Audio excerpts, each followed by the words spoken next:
El Señor esté con ustedes. Lectura del Santo Evangelio según San Mateo.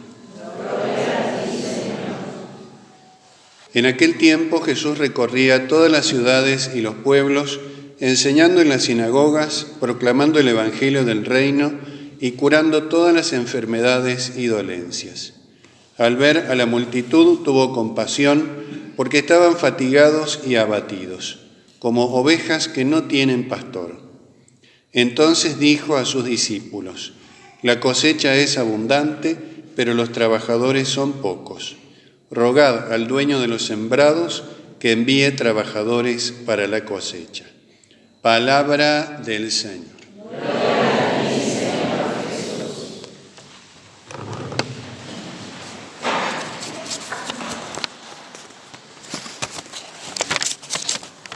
En el Antiguo Testamento, en el libro de los Salmos, hay uno muy conocido por todos nosotros, que es el Salmo 22, que empieza diciendo: el Señor es mi pastor, nada me puede faltar. Es un salmo que tiene mucho que ver con los anuncios que el Antiguo Testamento va haciendo de el sacramento más importante de todos, que es el sacramento de la Eucaristía. Hay muchos pasajes en el Antiguo Testamento que anuncian este gran sacramento. Sacramento más importante de todos porque es el que contiene real, sustancialmente, físicamente, con su cuerpo, sangre, alma y divinidad, a nuestro Señor Jesucristo. De un modo muy particular, el modo sacramental. Es un cuerpo real, físicamente presente en la Eucaristía, pero no podemos verlo, no es accesible a nuestros sentidos. Pero eso no quiere decir que no sea una presencia real. La Sagrada Eucaristía no es un recuerdo, una imagen, una figura, un símbolo, sino que es la presencia misma de nuestro Señor Jesucristo, de un modo absolutamente único. Y este salmo, el Salmo 22, entre otros textos muy lindos del Antiguo Testamento, anuncian con cierta sutileza este misterio, porque nos habla de que este pastor, este buen pastor que es Dios, obra con su rebaño, conduciéndolo por diversos caminos y alimentándolo para que pueda recorrer esos caminos. Y tiene tres aspectos que son muy importantes para su aplicación al sacramento de la Eucaristía. Porque en primer lugar nos habla de Dios como pastor, pero un pastor presente, un pastor que conduce a su rebaño, un pastor que está con el rebaño. En el centro del Salmo, después también les doy esa tarea para el hogar, de buscar en la Biblia el Salmo 22 y leerlo detenidamente, leerlo muy despacio. En el centro del Salmo aparece una expresión clave que es: tú estás conmigo, que es el nombre del Mesías, Dios con nosotros, tú estás conmigo. Es decir, que se trata de un salmo donde la presencia del pastor, la presencia real, es importantísima. No es un pastor que dirige a su rebaño a distancia, a lo lejos, separado, sino que está en medio de su rebaño. Hoy celebramos a un gran pastor, Santo Toribio de Mogrovejo, santificado precisamente como obispo en el ejercicio de su misión episcopal, conduciendo a su rebaño, alimentándolo, iluminándolo con su palabra, con la palabra de la verdad. Y por supuesto viviéndolo a imagen de Cristo. Pero entonces lo primero es esto, la presencia. En la Eucaristía tenemos la presencia real de Jesucristo. Y esta presencia no es cualquier presencia, sino que además de ser real, es una presencia sacrificial. Hay un sacrificio, un acto de ofrenda que se dio en la cruz de manera cruenta, sangrante, doliente, y que se actualiza en cada Santa Misa de manera incruenta. Pero la actitud de ofrenda, que es lo que caracteriza el sacrificio, permanece eternamente.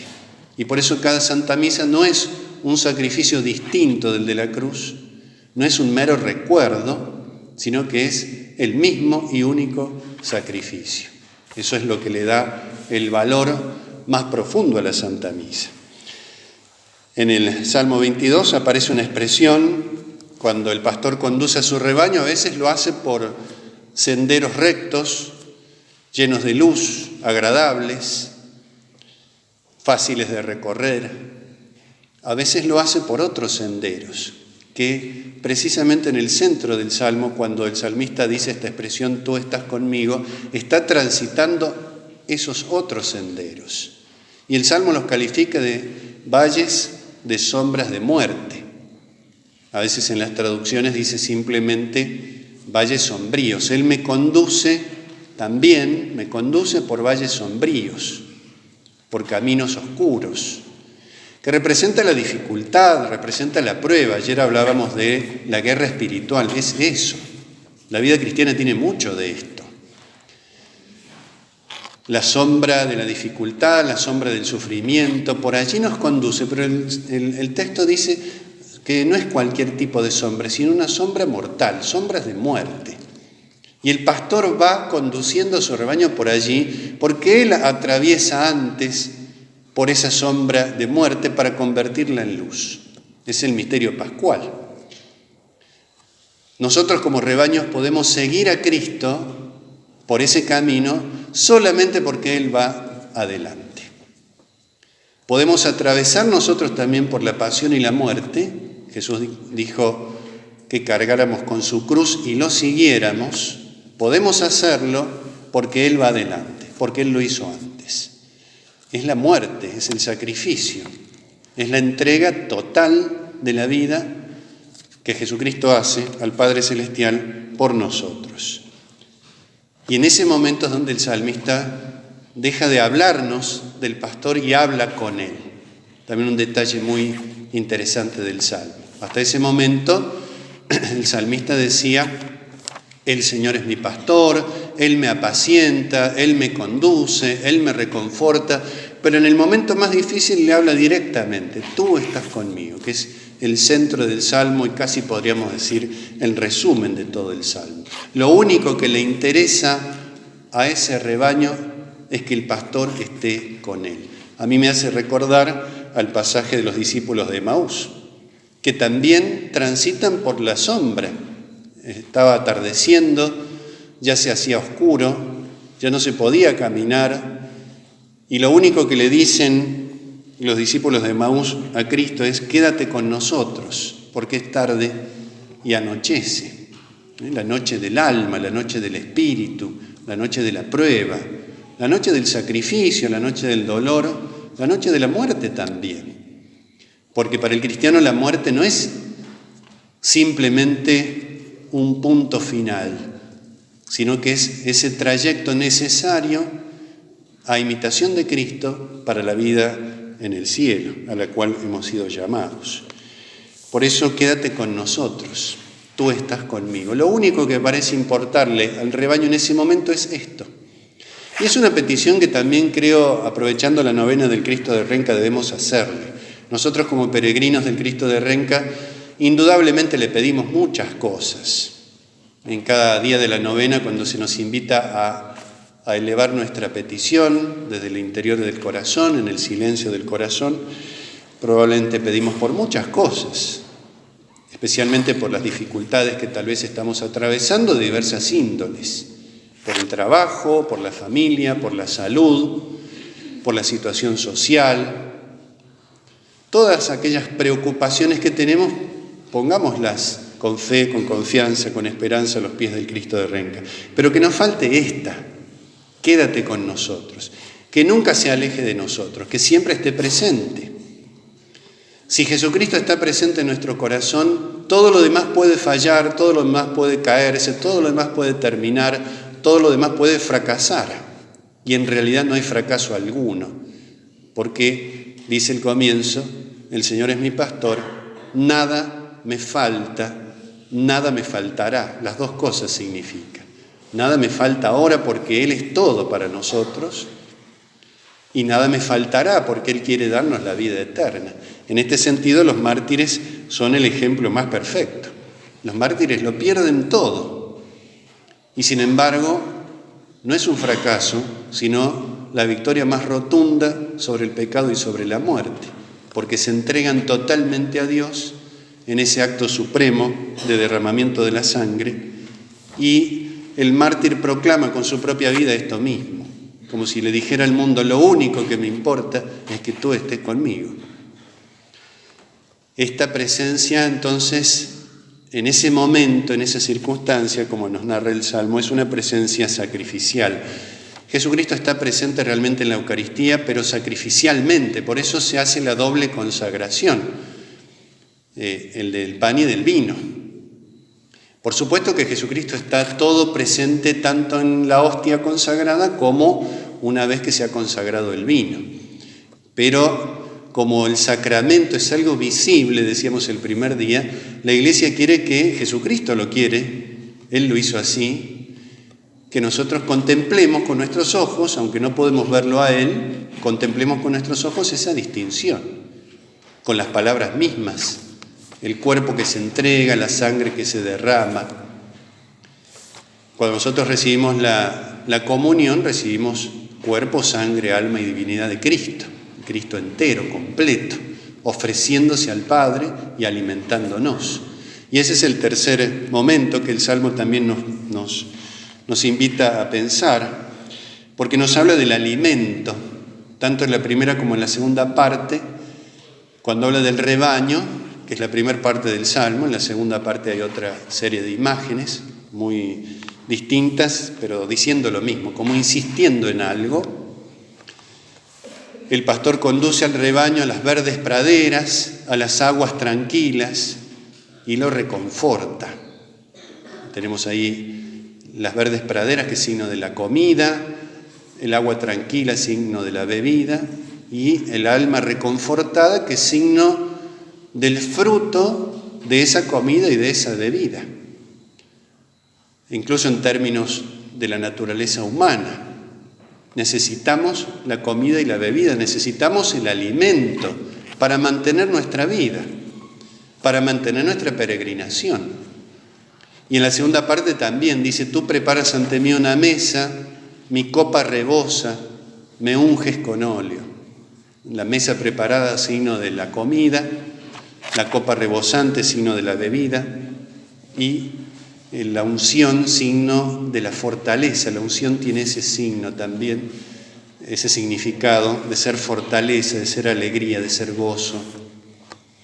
Es lo mismo que nos está diciendo el Salmo, con dos grupos de imágenes muy distintas, pero nos está hablando de que ese pastor conduce el rebaño por diversos senderos. Lo único importante es seguirlo, pero para poder seguirlo necesitamos el alimento, y por eso la Eucaristía se nos da también por modo de alimento.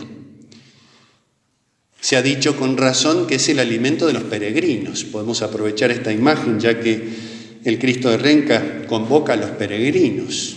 ¿Qué es una peregrinación? No es solo ir de un lado a otro.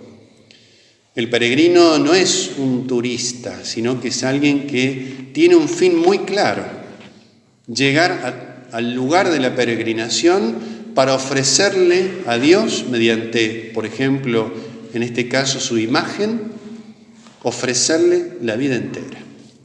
Nuestra vida es una peregrinación. Ayer decíamos que nuestra vida es un combate, un enfrentamiento en peregrinación. Más aún, esa peregrinación es un combate por el fin hacia el cual nosotros nos dirigimos. El fin de nuestra peregrinación es el cielo, nuestra patria verdadera, nuestra patria con mayúsculas. Y el demonio quiere distraernos en el camino, que nos preocupemos, como decíamos también en estos días, de otras cosas que pueden ser importantes e incluso buenas, pero que no son el fin del camino. Lo peor que le puede pasar a un peregrino es distraerse de tal manera en el camino que se olvide a dónde va.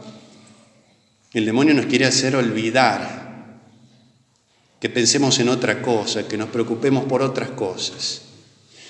Pero en esta peregrinación, que es al mismo tiempo una lucha, un enfrentamiento, debemos estar alimentados, debemos estar fortalecidos. Y como esa peregrinación que se inició, podríamos decir, el día de nuestro bautismo y concluye en la patria del cielo, aquello para lo cual hemos sido bautizados, necesitamos este alimento, alimento de vida eterna.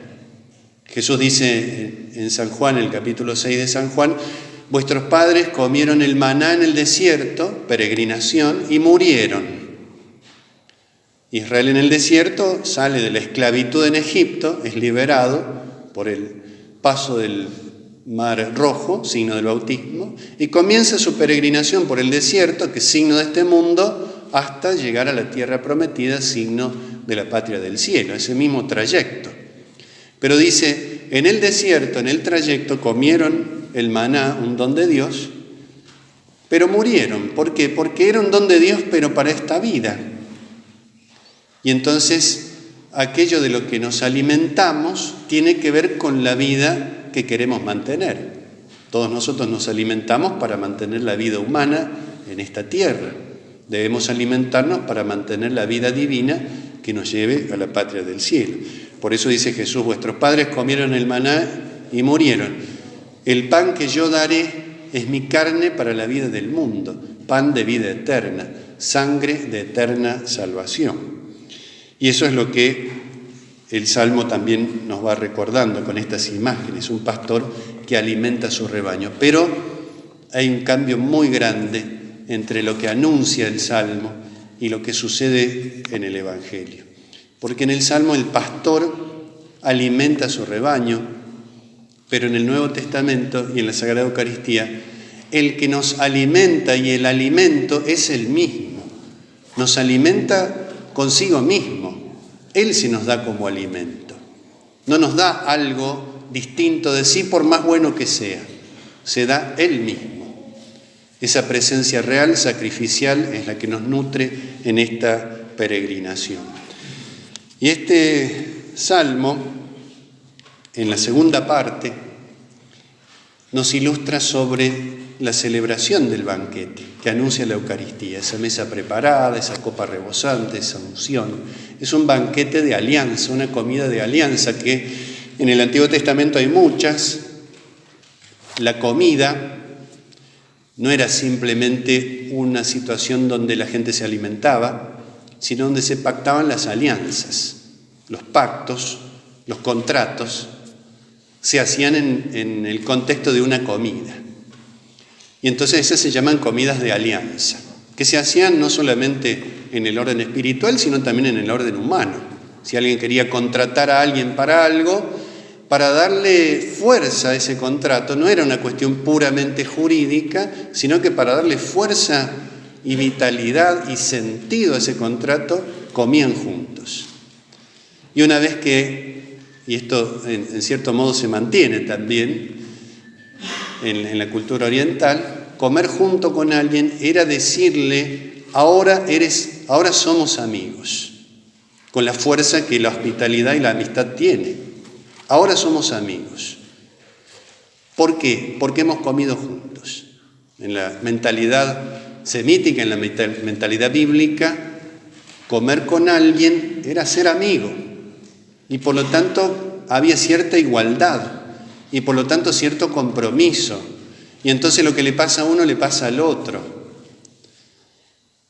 Lo tenemos en el Evangelio. ¿De qué se enojan? Una de las cosas que se enojan los fariseos, ¿cuál es? Que Jesucristo comía con los pecadores. Y acá no es que Jesucristo se vuelve pecador, es que Jesucristo al comer con ellos vuelve a los pecadores sus amigos, en la caridad, en el amor, indestructible. Lo tenemos también, se podrían citar muchos ejemplos, cuando en la parábola del hijo pródigo, el hijo mayor no quiere comer en la casa de su padre para celebrar el regreso del hijo menor. No quiere comer, se está aislando de la alianza, se está separando de la salvación. No quiere ser amigo del Padre Celestial y en ese caso no quiere ser ni siquiera hijo, porque nunca lo llama así. Y entonces cuando el Salmo nos plantea esto, nos está dando el sentido también, o anunciándolo, de lo que pasa en cada Santa Misa. La misa termina en un momento, comienza y termina. pero la amistad pactada con Dios en cada Santa Misa no debe terminar. Y por eso es lindo recordar cuando nos retiramos de la Santa Misa, nos hemos alimentado del cuerpo y la sangre del Señor, hemos participado del sacrificio eucarístico, que pensemos que el Señor nos dice y nos recuerda, y ojalá resuene siempre en nuestro corazón: no te olvides, ahora somos amigos. Y si somos amigos debemos vivir como amigos, no de cualquier manera. Y no es cualquier amistad, sino que es la amistad sobrenatural, el amor de salvación. Por eso le vamos a pedir al Señor en este día que nos conceda vivir una vida eucarística, que es mucho más, el punto de partida de la vida eucarística es, por supuesto, la Santa Misa, pero se extiende a toda nuestra vida debe ser eucarística, porque en toda nuestra vida debe estar Jesucristo siempre presente, todo el tiempo, que sea lo más importante de nuestra vida. Nuestra vida es sacrificial. Todos nosotros tenemos o podemos tener o hemos tenido dificultades, pruebas de diverso orden. Eso es eucarístico si lo unimos al sacrificio de Cristo. Y que Jesucristo sea nuestro verdadero alimento. Jesús le había dicho al demonio en el desierto, en la primera tentación: no solo de pan vive el hombre, sino de toda palabra que sale de la boca de Dios. Él es la palabra que nos quiere alimentar. Por eso que valoremos cada día más la Santa Misa, que no sea simplemente una obligación, algo que hay que cumplir porque no queda más remedio, sino el tesoro más grande que podemos tener. También suelo poner el ejemplo, y con esto ya termino, recién hablaba de los mártires, pero también de los que testimonian su fe de una manera heroica. Algunos de ellos mártires, otros no. Ese ejemplo que nos dejan, por ejemplo, en las persecuciones en Siria, que narra, tal vez la conozcan, la hermana Guadalupe, que es de aquí de Villa Mercedes y vivió muchos años allí en Siria en medio de la guerra, y contaba esto, entre muchas otras cosas, el testimonio de una fe sonriente en medio de la dificultad. Dice: nunca vi sonrisas como las que había allí, las iglesias llenas en cada Santa Misa, y no con la tranquilidad que tenemos acá.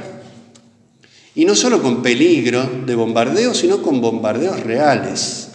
O sea, ir a misa era poner en riesgo la vida, y las iglesias estaban siempre llenas. Siempre el sacrificio eucarístico se mantenía y saciaba el alma de los fieles. Gente que atravesaba lugares plagados de francotiradores, que anunciaban además por los medios de comunicación cuándo iban a bombardear.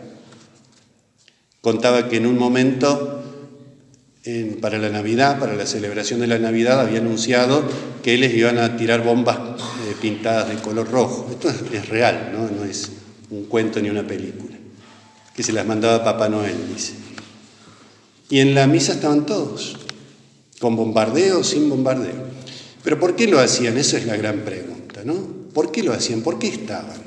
Podrían haberse quedado tal vez en un refugio, en una zona más segura, porque no podían vivir sin la misa. El gran mensaje que nos deja el cristianismo desde los inicios, cuando todavía ni siquiera estaba como precepto, porque no hacía falta poner un precepto de la misa, porque a ningún cristiano se le ocurría faltar. Por supuesto que siempre habrá excepciones, por enfermedad, por situaciones que vuelven imposible que uno participe de la Santa Misa. Dios no nos va a obligar cosas imposibles, pero quería destacar este ejemplo de heroísmo porque debe también servirnos a nosotros de enseñanza. Cuando a veces nos dan o nos puede dar más o menos lo mismo, si vamos o no vamos, o si vamos cada tanto. Aquellos cristianos que son de ahora, son de nuestra época, y como en tantas partes del mundo, creo que todos nosotros lo sabemos, sucede lo mismo, y sin embargo, los cristianos de esas regiones perseguidas no vacilan en participar de la Santa Misa a pesar de poner en riesgo su propia vida. Vamos a pedirle entonces al Señor que nos conceda esa gracia de perseverar en el amor, en definitiva, en la amistad con Dios, para que un día también podamos celebrar el banquete eterno en la Jerusalén del cielo. Pidamos humildemente esa gracia. Que así sea.